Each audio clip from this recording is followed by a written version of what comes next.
بسم الله الرحمن الرحيم، والصلاة والسلام على سيدنا ونبينا وحبيب قلوبنا أبا القاسم محمد. اللهم صل على محمد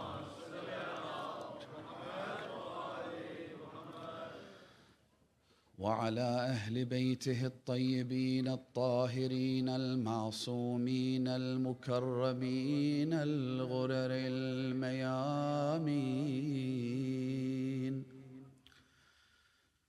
سيما بقية الله في الأرضين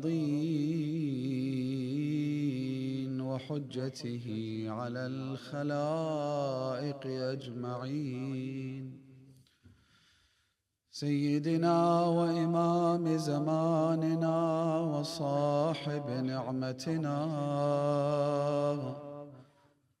مهدي هذه الأمة وطاووس أهل الجنة الحجة ابن الحسن العسكري فداه وأرواح العالمين. اللهم كن لوليك الحجة ابن الحسن صلواتك عليه وعلى آبائه في هذه الساعة وفي كل ساعة وليا وحافظا وقائدا وناصرا ودليلا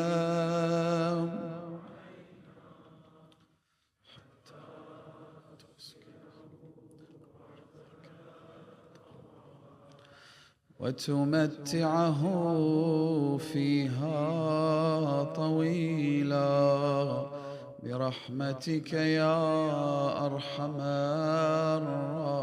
الراحمين.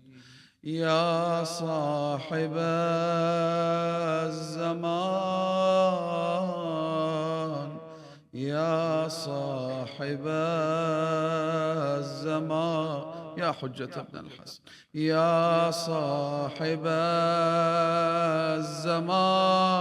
الزمان يا صاحب الزمان يا صاحب العزاء يا صاحب الزمان يا صاحب الزمان عجل على ظهورك. For the hastening of the reappearance of the Master, the Savior, the Avenger, the host of these gatherings, the one who mourns his grandfather day and night, Al-Hujjat ibn al-Hasan al-Askari, recite aloud salawat ala Muhammad wa ali Muhammad. Allahumma salli ala Muhammad wa ala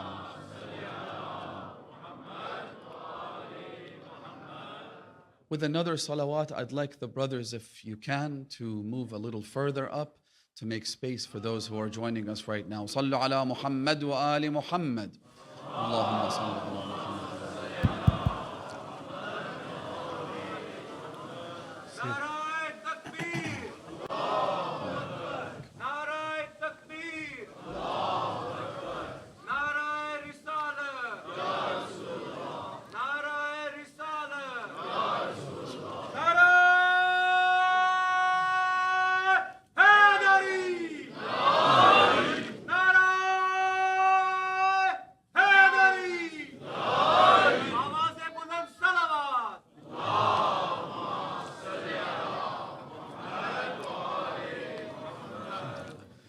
My humble request to the sisters sat on the sofa who are young and they can see elderly ladies sat on the floor.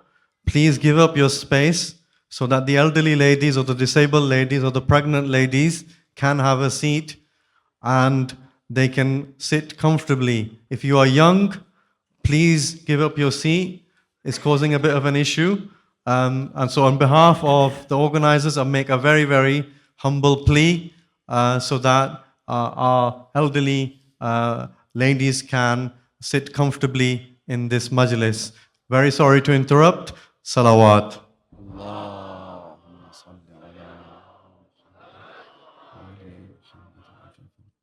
My dear brothers and respected sisters, Assalamu alaikum wa rahmatullahi wa barakatuh. Adam and Hawa, Musa and Kaltham and Asiya, Isa and Maryam, Rasulullah and Khadija. History is inseparable from the role that was played by both noble and wicked women, same as men.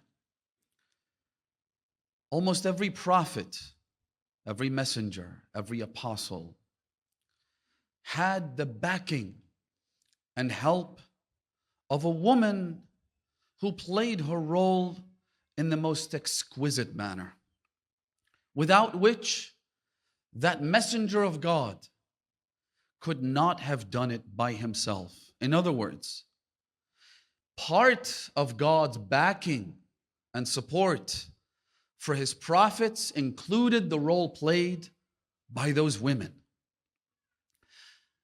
And if we wanted to talk about the role of women in general, we could speak about this for days and days. But that's not what we're here to talk about. We could talk about the role played by women in the saga of Abu Abdullah al-Hussein.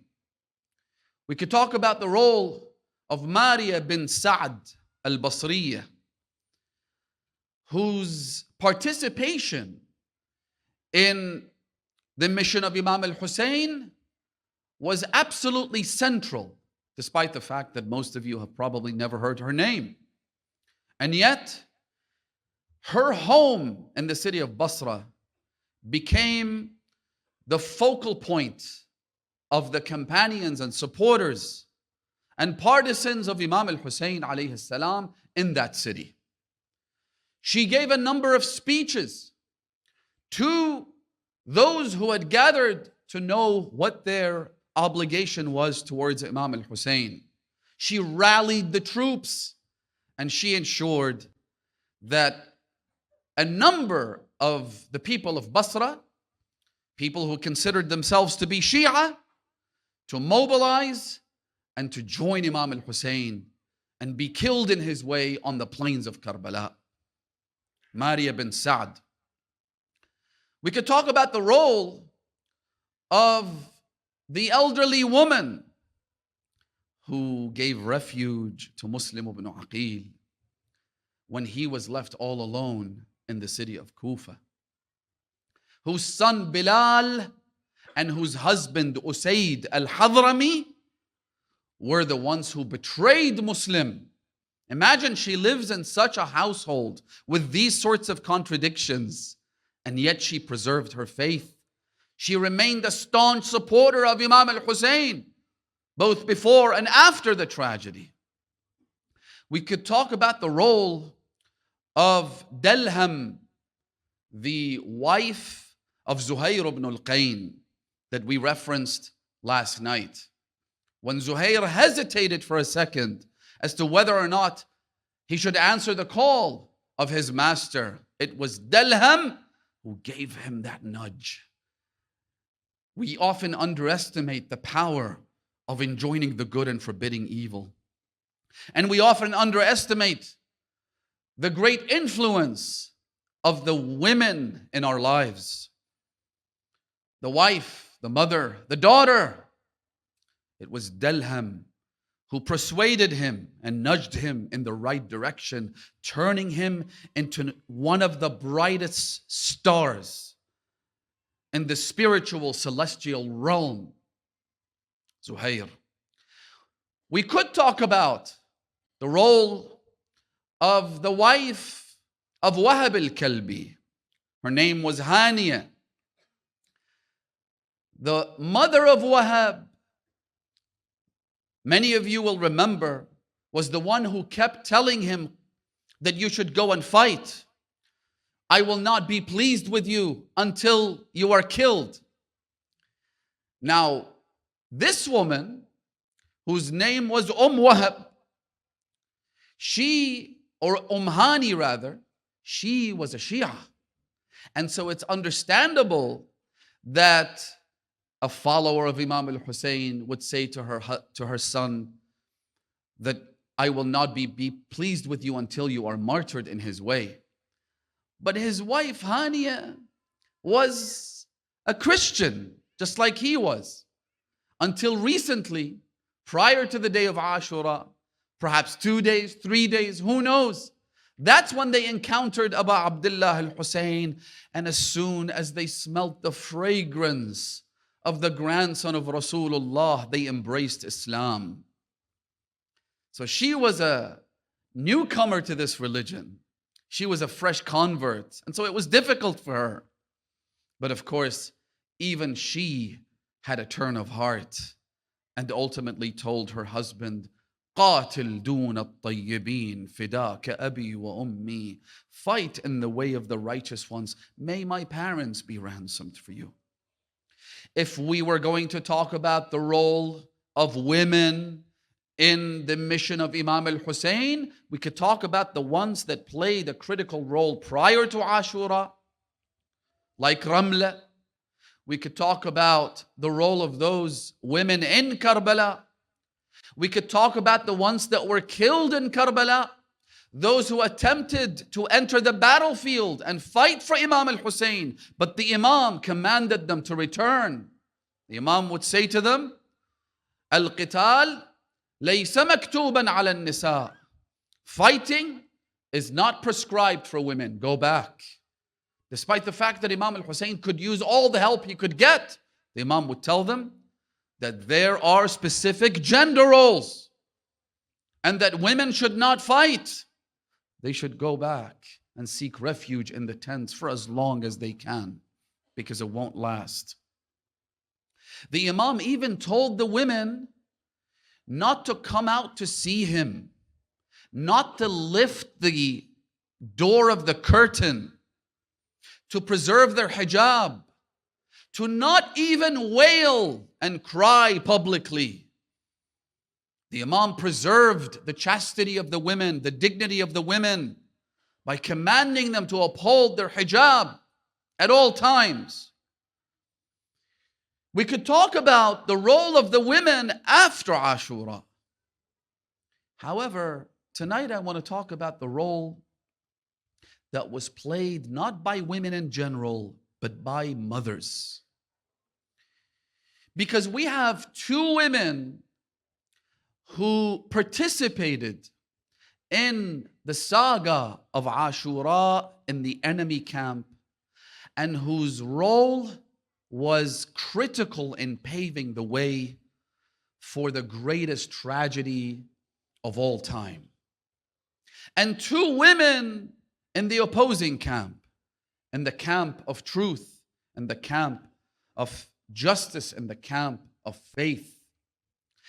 As for those who were in the camp of evil and wickedness, the two women who played a critical role are, number one, Hind, the wife of Abu Sufyan, Hind bint Utbah.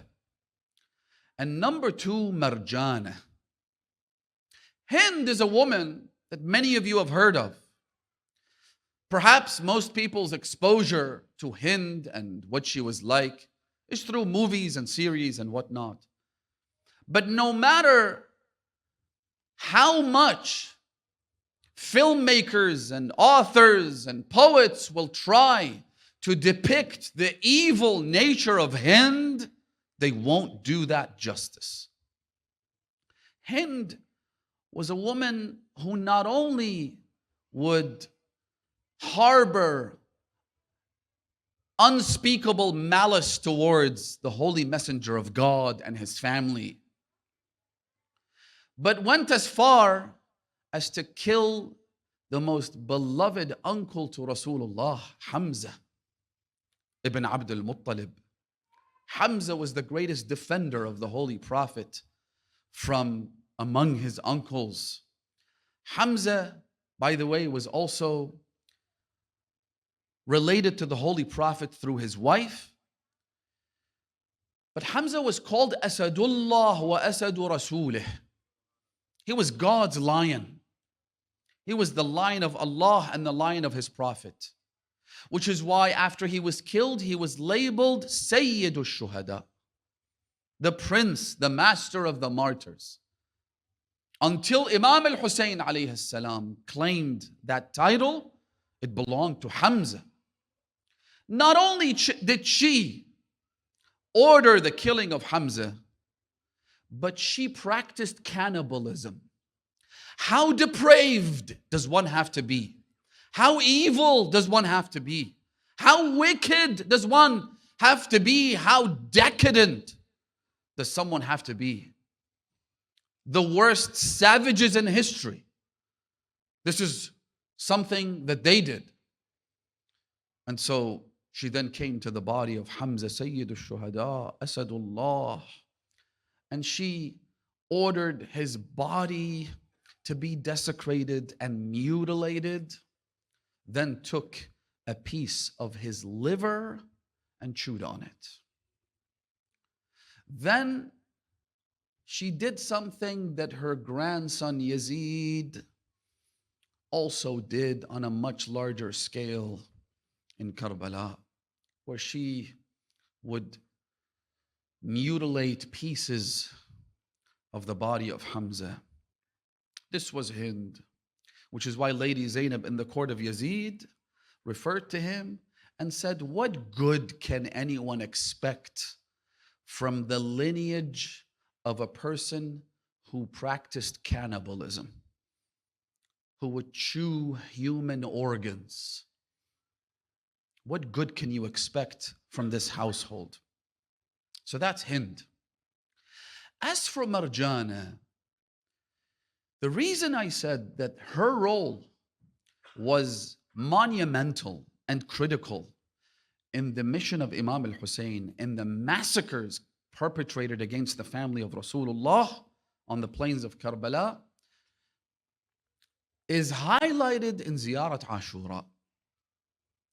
In Ziyarat Ashura, which is not only one of the most authentic devotional literatures that we have, it's a text that Imam al-Baqir alayhi salam attributes to Allah subhanahu wa ta'ala. In other words, Ziyarat Ashura is technically considered Hadith Qudsi. These are the words of Allah subhanahu wa ta'ala, not the words of the Prophet or the Imams. He has a chain of narration through his fathers and ancestors to the Holy Prophet, to Jibreel, to Allah. And it's one of the most important pieces of text that define our identity, define our position vis-a-vis Imam al-Hussein and his enemies, as well as many, many other important lessons that we can draw from it. A few years ago, I spent almost the entirety of the 10 nights of Ashura, Muharram, to discussing and explaining the dua recited in the sajda at the end of Ziyarat Ashura.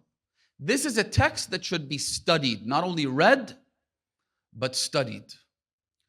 And the Imams have told us that you should recite this not only when you go and visit Imam al-Hussein. Imam al-Baqir says that if you can recite this every day, you should.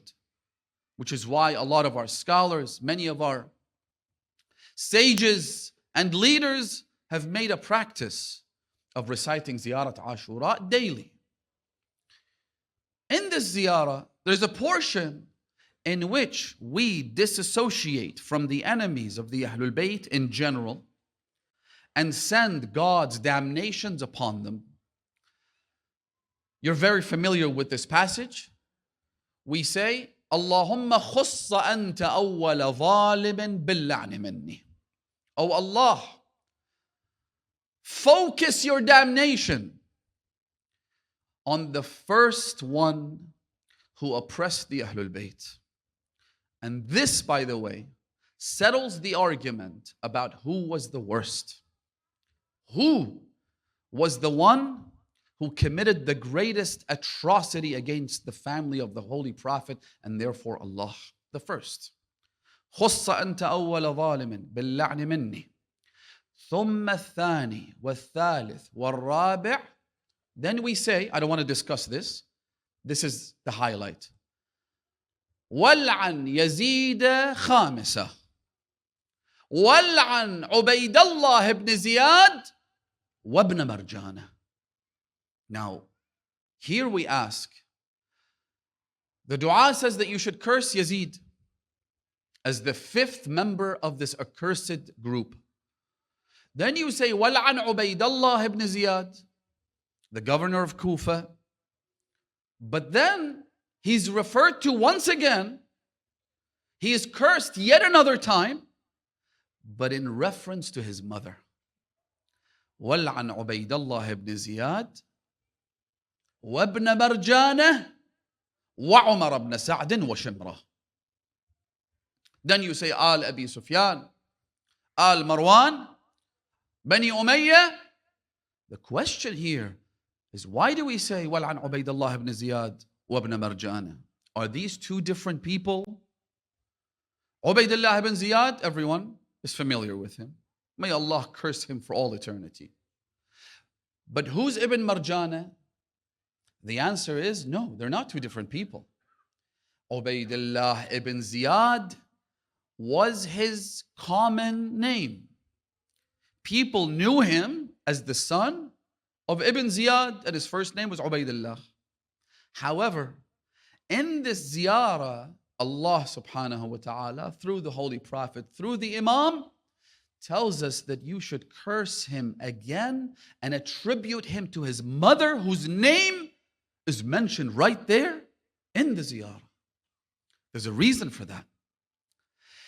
Even if the ziyarah was not ascribed to Allah subhanahu wa ta'ala and only to the Imam, given the fact that the Imam is an inerrant, infallible guide and vicegerent of Allah subhanahu wa ta'ala, this should give us a reason to pause and wonder, why is the name of his mother mentioned but no one else's?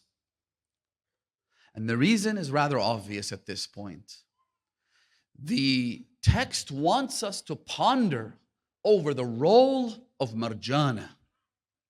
Ubaydullah, who is attributed to his father Ziyad ibn Abih.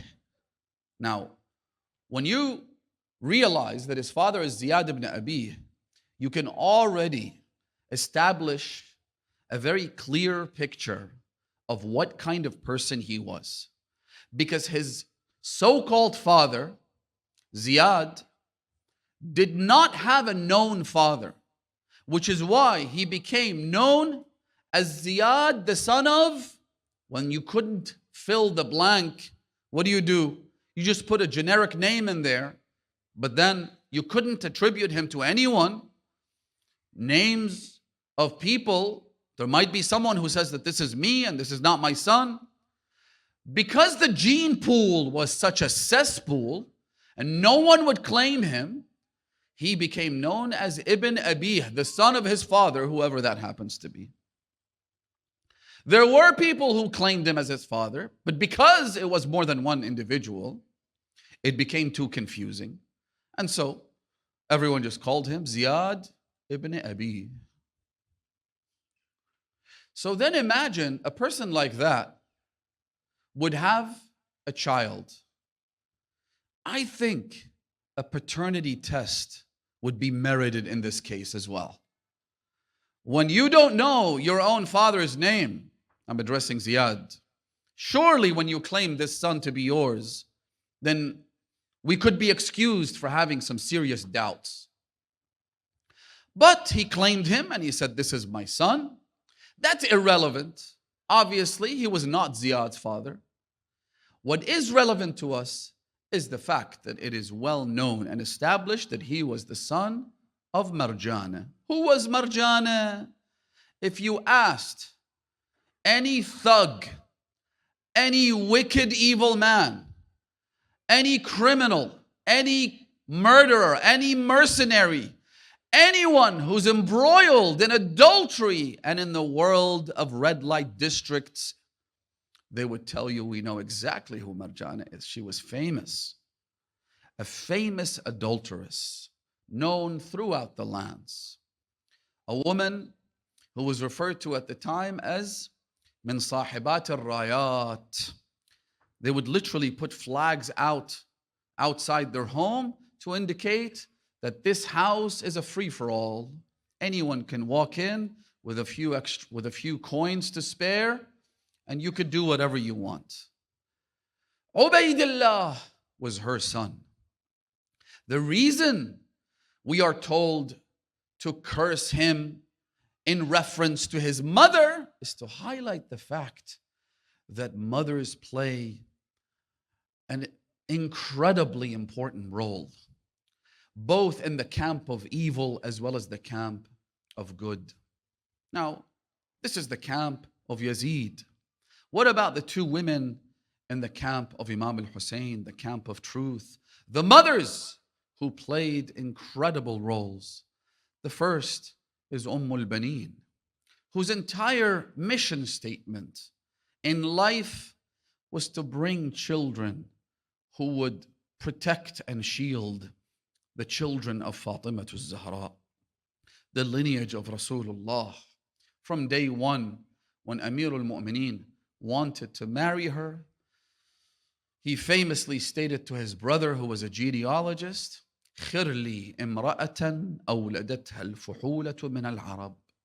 I want you to choose, be very deliberate and selective in picking a wife for me who has a lineage of very strong men, warriors of the battlefield, brave in every circumstance. And so the Imam designed this marriage to be one that would play a supporting role to that of Aba Abdullah al-Hussein on the plains of Karbala. There's no shame in playing a supporting role to the greatest giants of humanity and history. Is there any shame in that? If someone said to you that we want you to be a supporter, a companion of Imam al-Zaman, would you feel, no, I have to play that role of the Imam himself?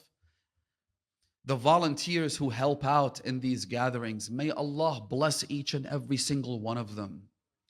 The work they do, they're not ashamed to do anything. If their team leader tells them to do something that might be beneath them, if they were participating in their daughter's wedding, they wouldn't do this. And yet, the khuddam of Aba Abdullah al-Hussein, their greatest honor and pride is that they are mere khuddam. They're grateful to Imam al-Hussein. They say, Mamnoonak Abu Ali, for letting me serve in any capacity, even the most otherwise demeaning roles. They perform them with the utmost pride and honor. So what if I have to line up shoes? So what if I have to stand outside, rain, sunshine, to ensure that traffic flows freely, to ensure that those who gather in the Majlis of Aba Abdullah al-Hussein are comfortable and can focus on the tragedy of Imam al-Hussein. So what? They're grateful to Imam al-Hussein, and that is why we respect them. That is why we honor them. That is why we envy them. We envy them for this role. I often tell them, I say, what I do is nothing. I just sit there and talk. You're the ones who have to put in hours and hours of hard labor, putting it all together, making it happen. May Allah bless you. May you hold our hands on the day of Ashura and say, Ya Aba Abdullah, I was your servant. And these people, they came, and I made sure the Majlis ran smoothly. Inshallah, they won't abandon us on that day. That's why they should be respected. Sometimes you hear in certain majalis, especially the bigger the majlis is, the more difficult it is to organize. And so oftentimes tensions run high, and someone might say something to these volunteers, to these khuddam, to these servants and slaves of Imam al-Hussein that truly breaks their heart and hurts their feelings. They're only here to help us. And so al-Baneen played a supporting role, but what a role she played. She gave birth to the likes of Abbas, the likes of Ja'far. Some have said that Ja'far was an older brother to Abbas. Commonly we think of Abbas as being the older brother, but al-Baneen's kunya was Ja'far. So perhaps this was because Ja'far was older. She gave birth to the likes of Uthman. She gave birth to lions. And so her role was incredibly significant. Lady Zainab was the other example. Now, when it comes to Lady Zainab, I get this feeling of when I'm about to speak about Amirul Mu'mineen for some reason. It's like you feel debilitated. You feel stunned. You don't know where to begin, where to end, what to say.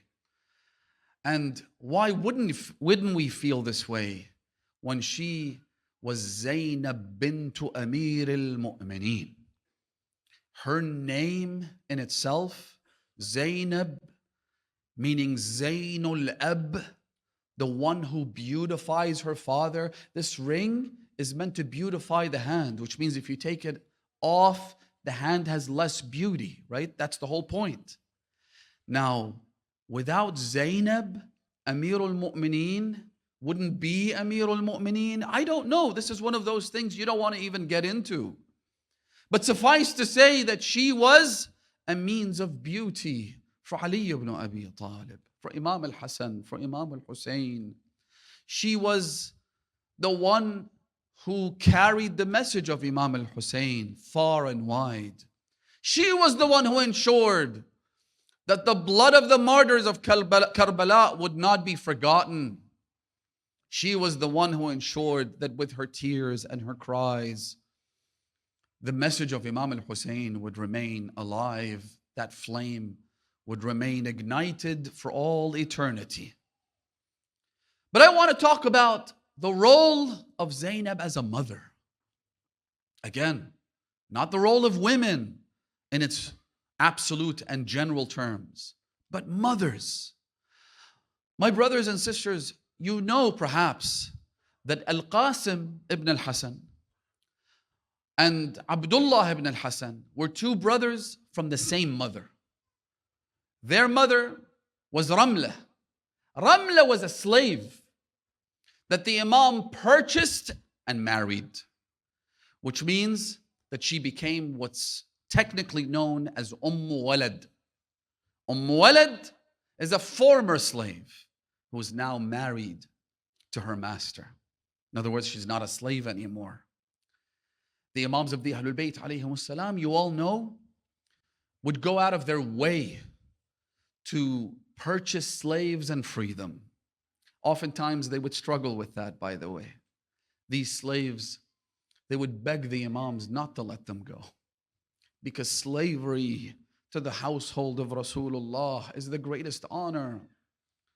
Sometimes people would come and say to Imam Zain al-Abidin, a famous story where a man saw one of the slaves of the Imam performing a miracle, one of his slaves. So he followed him inside the house of the Imam. He came in, long story short, he said to the Imam, I wish to purchase this slave. He was an old, frail, weak man. So that slave said to him, but I'm a weak man, I can't work. What do you expect from me? He said, no, I want you. So he insisted. So the Imam told him, go, it's okay. I've already trained you. I've already turned you into the man that you are. You can go if you wish. So he went and he started telling his new master. He said, what have I done to you? Why would you take me away from the sanctuary of the Ahlul Bayt? Why would you deprive me of this? Then he prayed to Allah. He said, oh Allah, now that I am deprived of the proximity of Ali ibn al-Hussein Zain al-Abidin, take my soul. And he died that same day. They would beg not to leave the presence of the Ahlul Bayt alayhim salam. But sometimes the Imams wanted them to leave, go, preach, teach, practice the message that you are now carrying. Sometimes the reason they would let them go, I'll mention this parenthetically so that we get to know the Ahlul Bayt alayhim salam. Imam al-Sadiq alayhi salatu wassalam, Allahumma salli ala Muhammad, had a servant, a slave, and he worked in the house. There was a staircase that went to the rooftop. The Imam had warned everyone not to use the staircase. Perhaps the rails were broken. Something wasn't safe with the staircase. So the Imam had told everyone not to use this, especially the children. And so the hadith says one day, this servant of the Imam, he was carrying one of his children. And he used the staircase to get up there despite the Imam warning him not to. It was unsafe. He used the staircase. Somewhere along the way, he slipped, the child fell to the ground and died instantaneously. Imam al-Sadiq alayhi salam came. He said, I told you not to use the stair. Imagine your son was just killed. By who? By a slave who, in the prevalent culture of the day, and even to this day, they were nothing. They were nothing. They'd be abused. They'd be beaten. They'd be killed. Up until a few hundred years ago, in the bastion of democracy and freedom and whatnot, which is Europe, you had philosophers who wrote books saying that if a slave kills a free man, then you should have someone get up on the rooftop and scream. In each direction where that scream, that shout, that call is made, all the slaves should be rounded up and executed. That's how they were treated. And so the Imam came to him. He said, look, I'm going to have to let you go. His punishment was to be freed. He said, why, Ibn Rasulullah? Why?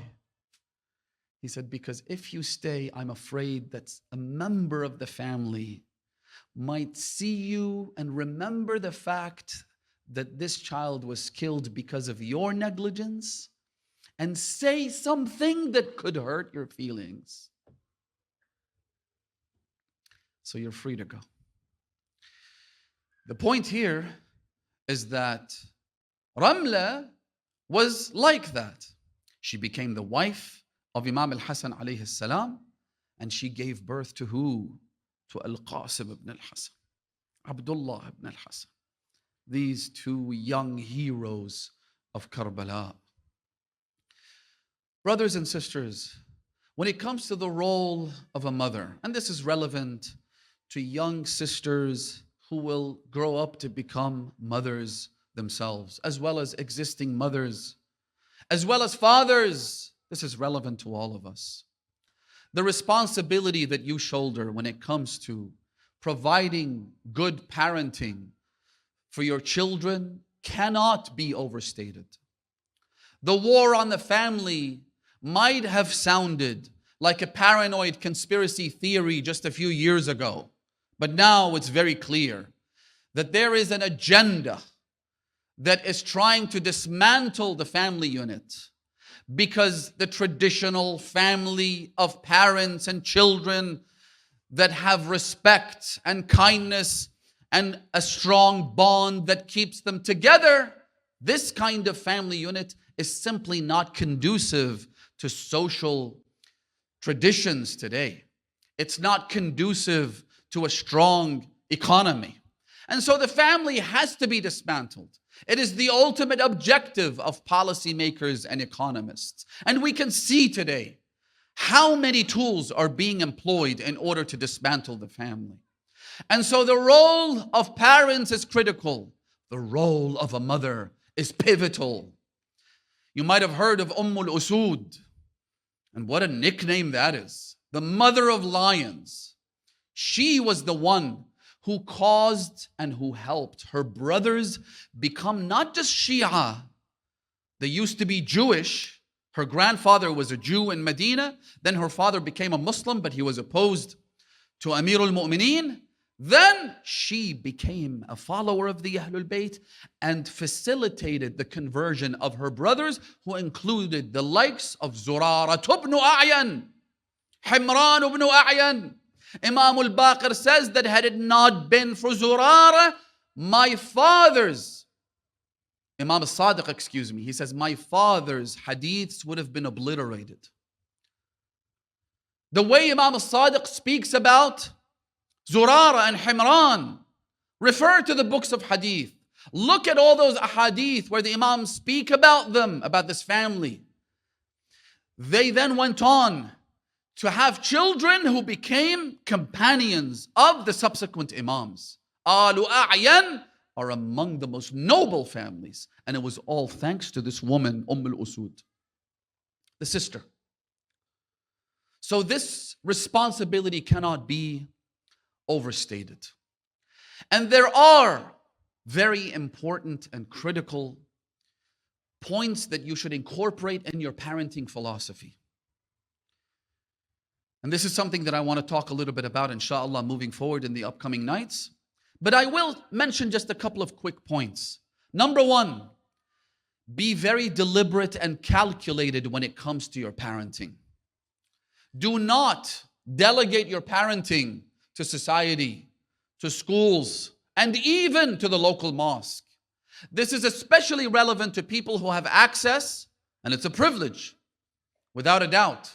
But communities that have access to Saturday schools or Sunday schools, to madrasas, because I have seen far too many people who have deviated from the path of Islam because their parents delegated their upbringing to the school or the mosque or the resident alim or the teachers of the school. You have to reclaim your parenthood. If you fail to do so, that is a dereliction of your duties as a parent. You are ultimately responsible for them, which is why Imam al-Sajjad says in his treatise of rights, he says, وَاعْلَمْ أَنَّكَ مَسْئُولٌ فِيمَا وُلِّيتَهُ مِنْ حُسْنِ الْأَدَبِ. He said, you are responsible. Mas'ul means responsible, and it means you will be questioned about this. You are the ultimate responsibility, not society, not their friends, not the media, not the school, not the mosque, not the resident alim. You as a father and mother. So you have to reclaim this. Point number one. Point number two. The Imam says in that same passage, the treatise of rights, read this. As a parent, read it. As a young man or woman, read it. The Imam highlights very important points. The rights that we have upon each other. He says that as a parent, you should know that your son, your daughter, your child is an extension of you. Mudafun ilayk. What does that mean? It means, number one, whatever he or she does will be ascribed to you. He or she is an extension of you. So be careful how you raise them. Have a plan, have a philosophy. Number one. Number two, what it means is that, you know how sometimes people say, I wish I could go back in time and fix this and that. Maybe not make that decision, which in hindsight seems to have been the wrong decision. I took a wrong turn in my life. Everybody has regrets. Everybody feels that if they had the opportunity to go back in time, they could fix a few things. Well, this is exactly what you're being offered.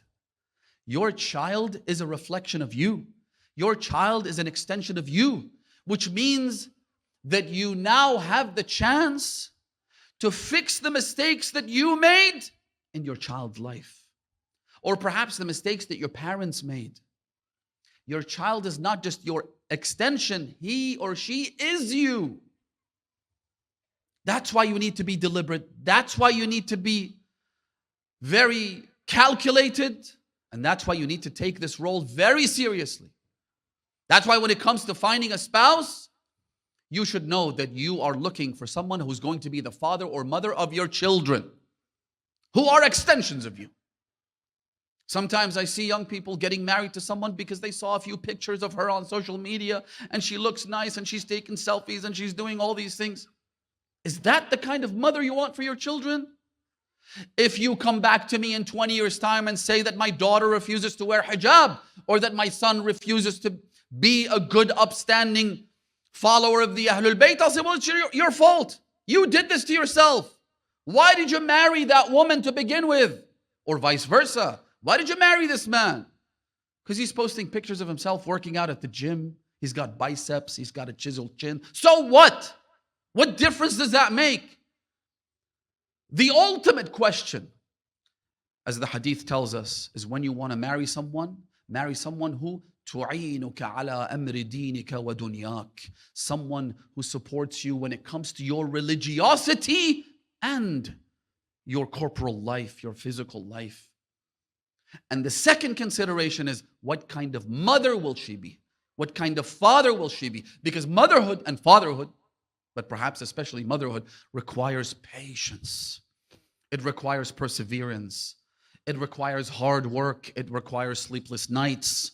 And the one thing that our young men and women today simply lack is patience and perseverance. The first sign of trouble, and we run to the family's house and we start to complain, and this didn't work out, and he's a bad husband, she's a bad wife, and suddenly they want a divorce because it's so easy to do so. And they think that they can get divorced and then find someone else, the husband, the man of their dreams or the woman of their dreams. Not knowing that ultimately we all have imperfections. We all have flaws. You think this person that you meet at work and they're always well-dressed and well-mannered and whatnot is a better husband than yours? But you have no clue. You have no idea what they're like as a husband, as a wife. This woman that you see every once in a while at university, you think she's perfect because she's always on her best behavior. But you don't know. You don't know what's going on inside of her soul. You have no idea what kind of woman she's going to be, what kind of wife she's going to be. And so be deliberate and be very careful. Inshallah, we'll mention a few more points in the subsequent nights. Zainab, wama adraka man Zainab. Allahu Akbar. The most important role that she played, again, as I said, there were other women in Karbala who played a role that is simply mind-boggling. Al-Rubab, for example, Imam al-Hussein, says that she's one of the best women. The mother of Ali ibn al-Asghar. Notice how she's nowhere to be seen. She is not the one who delivers her infant boy to Abu Abdullah, and we'll talk about that on the eve of Ashura, why that is. But then after he is killed, she's also nowhere to be seen. Even when they go back, she's nowhere to be seen. Imam al-Hussein says that she is among the best women. He says, لَعَمْرُكَ إِنَّنِي لَأُحِبُّ دَارًا تَحُلُّ بِهِ سُكَيْنَةُ وَالرُّبَابُ. He says, I love a house that has Sukayna and Rubab in that house. Why? Rubab never came out to face Abu Abdullah al-Hussein, lest the Imam feel embarrassed that I took your boy for a drink of water and came back and he's looking like this. بِأَبِي أَنْتَ وَأُمِّي يَا أَبَا عَبْدِ اللَّهِ. And even when they went back to Medina, they say that she lived for about a year post Ashura. And in that year, she never went under the shade. So they would tell her, why don't you come inside? She would say, مَنْ كَانَ نُورًا يُسْتَضَاءُ بِهِ. The one whose light illuminated the world around him is now in Karbala, غَيْرُ مَدْفُونِ. He wasn't buried, he was left on the plains, on the sands.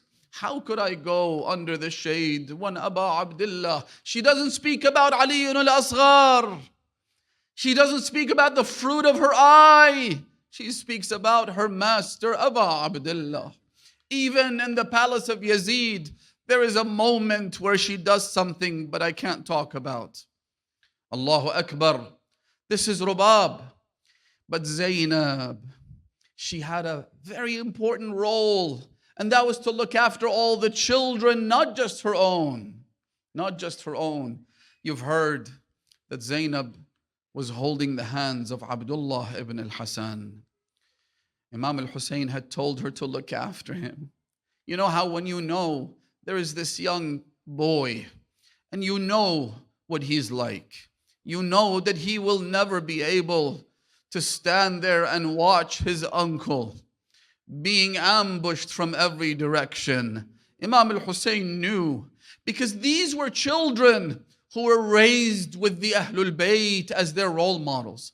Amirul Mu'mineen was their role model. Not some cartoon characters, not personalities in the movies or on YouTube, but Ali ibn Abi Talib was their role model. And these were children who grew up telling stories to one another about the ambush on the house of Fatima az-Zahra. These were children who would probably say to each other, "Oh, I wish I were there on that day so that I could protect the daughter of the Holy Prophet. I wish I were there to protect Amirul Mu'mineen from being dragged to the masjid. I wish I were there. If we were there, I would do this and I would do that." And so suddenly on the day of Ashura, Abdullah ibn al-Hasan finds himself holding the hand of his aunt Zainab. The enemy is approaching Aba Abdullah al-Hussein. فَانْفَلَتَ مِنْ يَدَيْهَا. He pulled his hand. At a moment, he ran towards his uncle Aba Abdullah. He went and threw himself in his lap. The man who came to kill the Imam, he raised his sword. Abdullah ibn al-Hasan said to him, "Ya ibn al-Khabitha, ataqtulu ammi?" "O son of the wicked woman, you're trying to kill my uncle." So instead of striking Aba Abdullah, he struck the young boy who was barely 10 years old. He lifted his hand to shield his face, so the arm was severed and was left dangling by the skin. He looked at his uncle. "Ya am, laqad qata'u yamini." "Uncle, look, they've cut off my arm." Imam al-Hussein cried and said to him, "You will soon join your father, Imam al-Hasan." Lady Zainab, her role was to look after all of them. And so when her two boys came, it was not a time for her to encourage them. Lady Zainab didn't have to push them. They simply came to say goodbyes to her. They then went to Aba Abdullah. Some have said that when they came back, we don't know the details. What we do know is we can deduce from other stories in Karbala. Just like Imam al-Hussein refused to give permission to Al-Qasim, he refused to give permission to Awn and Muhammad. So they came back to their mother complaining, "Mother, we came here to defend our uncle and master Aba Abdullah, but he says no." Zainab would plead with Imam al-Hussein. Maybe the way she pleaded with him was to use the one weak spot that Aba Abdullah had, and that was to say to him, "Bihaqqi ummina az-Zahra, let them go. I ask you in the name and honor of our mother Fatima." Knowing that Imam al-Hussein could never refuse a request, no matter how difficult. If you asked him in the name of Fatima az-Zahra, they went into battle. Some have said that certain members of the tribe of Bani Hashim, as well as all of the companions, they would walk backwards as they bid the Imam farewell. Then they would head into the battlefield. They fought valiantly and courageously until they were killed and fell to the ground. Suddenly Zainab is nowhere to be seen. Zainab did not come out again. Perhaps the reason was she didn't want the eyes of Abu Abdullah to look her in the eye and feel ashamed and embarrassed. So she never came out. She stayed in the tent. In fact, our scholars have said, Sayyid Muhammad Kadhim al-Qazwini in his book, in his Maqtal, he says that Zainab never even mentioned Awnan Muhammad. It was all about Abu Abdullah. It was about the children of Abu Abdullah. Look at the selflessness. Look at the sacrifice of the daughter of Ali. But there was one moment when Zainab did come out, and that was the moment that Abu Abdullah was lying next to his son Ali al-Akbar. Zainab came out. She never said Wa Muhammadah, Wa Awnah, never mentioned her children's name, but on this occasion she came out saying Wa Aliyah, Wa Walada, Hussein.